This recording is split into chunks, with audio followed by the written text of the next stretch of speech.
감사합니다. 우리 같이 보실 말씀은 누가복음 10장 25절에서 37절, 누가복음 10장 25절에서 37절, 25절 한 절 읽고 말씀 전하겠습니다.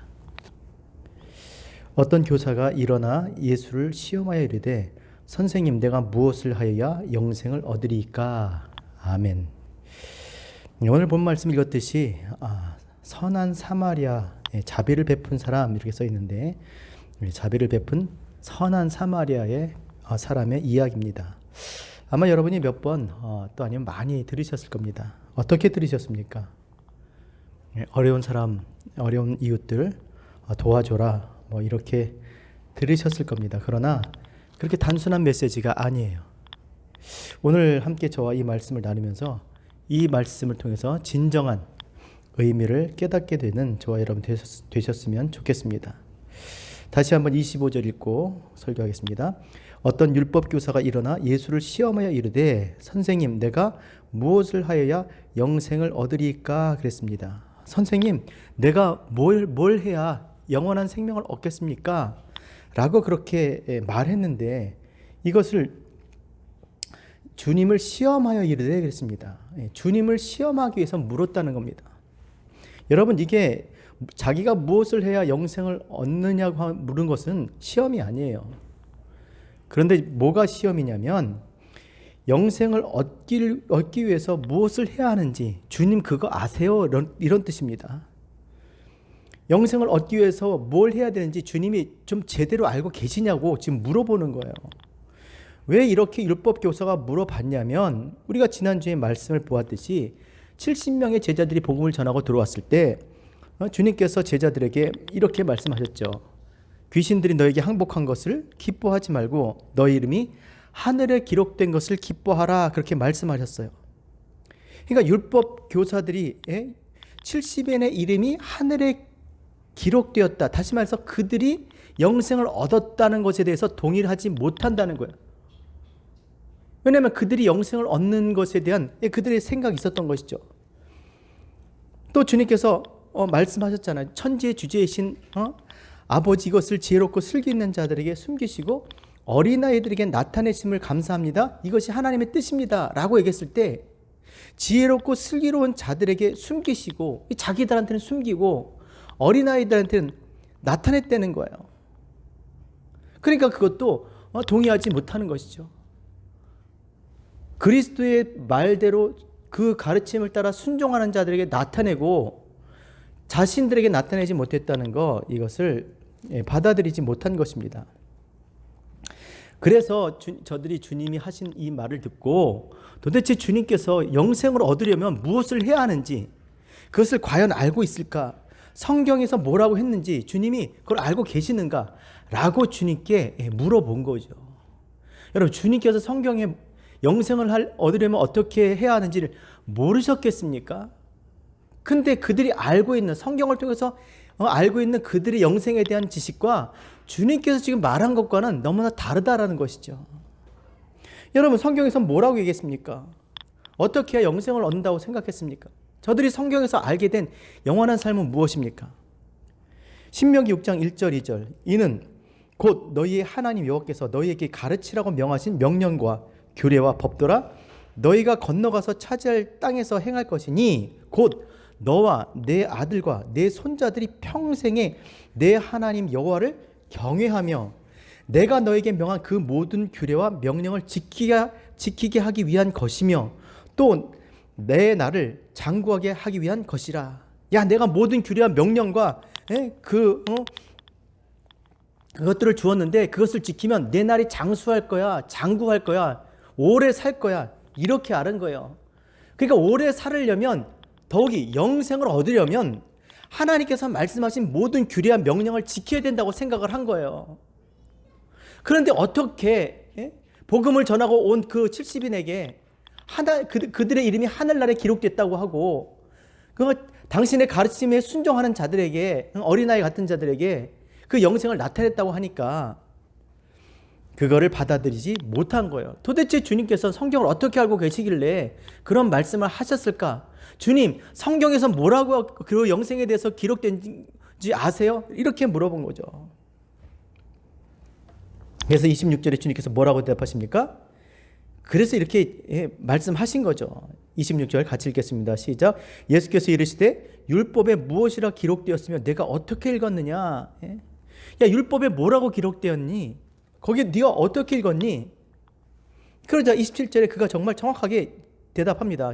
27절 대답하여 이르되 내 마음을 다하며 목숨을 다하며 힘을 다하며 뜻을 다하며 주 너희 하나님을 사랑하고 또한 내 이웃을 내 자신과 같이 사랑하라 하였나이다 라고 대답을 했습니다. 율법에 뭐라고 기록되었다고요? 하나님 사랑하고 이웃 사랑하면, 그렇죠? 이게 모든 계명이 뭐예요? 가장 큰 계명이 뭡니까? 하나님 사랑하고 이웃 사랑하는 거예요. 가장 큰 두 계명, 하나님 사랑하고 이웃 사랑하는 거. 그렇게 대답을 했더니 주님께서 뭐라고 말씀하셨어요? 28절에 내 대답이 옳도다. 맞아. 그래, 맞아. 하나님 사랑하고 이웃 사랑하는 거야. 그래야 영생을 얻는 거야. 그 모든 계명은 다 그거죠. 하나님 사랑하고 이웃 사랑하는 거. 내 대답이 옳도다. 이를 행하라. 그리하면 살리라 라고 말씀하신 거예요. 그러니까 율법 교사가 알고 있는 성경에서 기록된, 율법에서 기록된 그것을, 말씀을 인정해 준 거죠. 그러니까 이 율법 교사 얼마나 즐거웠겠습니까? 주님으로부터 또 성경 구절을 통해서 어떻게 하면 영생을 얻는지, 또 어떻게 하면 하나님의 계명을 지킬 수 있는 방법이 무엇인지 그거를 주님께서 확인시켜 주셨으니까 굉장히 기뻤을 겁니다. 자, 그래서 그의 시험은 여기서 끝나요. 확인합니다. 기록된 말씀을 통해서, 주님의 입을 통해서 확인하고 끝납니다. 자, 그런데 문제는 주님께서 그 율법 교사의 그 말을, 생각에 동의해 주니까 그가 이제 자기를 정당하기 위해서 주님께 묻습니다. 27절, 29절 같이 읽겠습니다. 그 사람이 자기를 옳게 보이려고 예수께 여짜오되 그러면 내 이웃이 누구니까?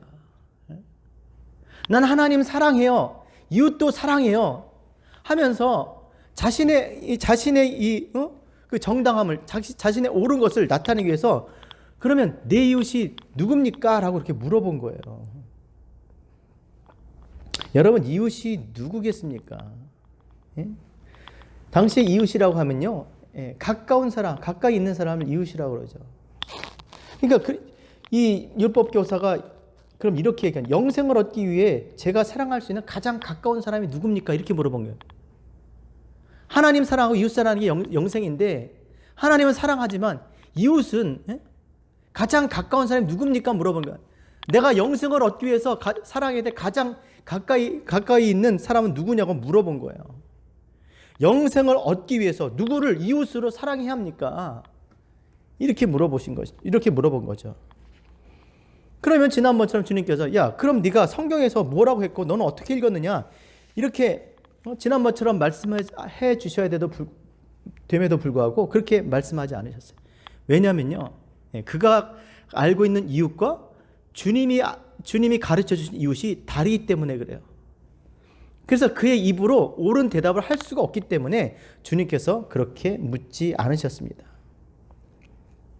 대신 주님께서 진짜 우리의 이웃이 누구인지, 우리가 영원한 생명을 얻기 위해서는 누구를 사랑해야 되는지, 그것을 오늘 본문 선한 사마리아 사람의 비유를 통해서 우리에게 가르쳐 주셨어요. 누가 우리의 이웃인지, 우리가 영생을 얻기 위해서 누구를 사랑해야 되는지를 오늘 이 사마리아 사람의 비유를 통해서 30절부터 나오죠. 이것을 우리에게 말씀해 주신 겁니다. 자, 30절 같이 한 절만 읽고 제가 말씀 이어서 하겠습니다. 30절 시작. 예수께서 대답하여 이르시되 어떤 사람이 예루살렘에서 여리고로 내려가다가 강도를 만나매 강도들이 그옷을 벗기고 때려 거의 죽은 것을 버리고 갔더라. 이게 시작이 되는 거죠. 자, 예루살렘에서 여리고로 내려갑니다. 뭐 여러 가지 의미가 있겠지만 어쨌든 내려가는 거 좋지 않습니다. 예루살렘 떠나는 거 좋지 않아요. 그렇게 가다가 어쨌든 강도를 만났습니다. 근데 그 강도를 만나서 옷이 벗겨지고 죽을 정도로 거의 죽을 정도로 맞고 또 그렇게 당하게 됩니다. 이건 뭐냐면 다 뺏긴 거예요. 가진 거 하나도 없이 다 뺏기고 그리고 너무 맞아가지고 아주 죽을 지경이 된 거죠. 진짜 누가 도와주지 않으면 그냥 버려진 거예요. 버려진 거. 없죠? 예? 그리고 아프고 다쳤죠? 가만히 두면 죽는 거예요.